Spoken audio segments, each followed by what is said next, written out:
according, shall I translate?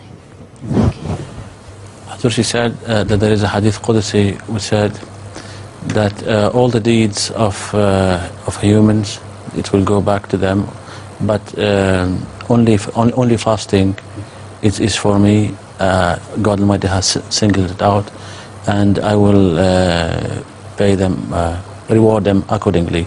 She said, what is the wisdom that Allah has specifically singled out or chosen fasting from other?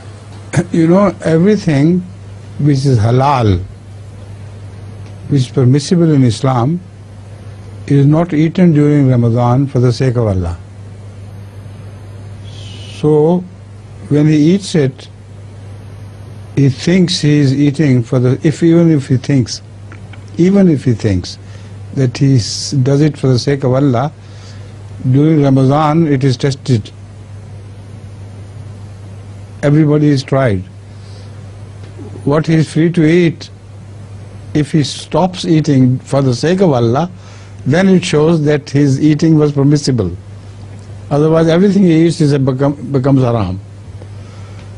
So this is the deeper significance of this verse, that in Ramadan or in other fasting, whenever somebody fasts for my sake, he avoids eating, not haram. Haram is haram anyway. Avoids eating halal, which he can eat. So because he does not eat for my sake, so I am his reward. Understand the point?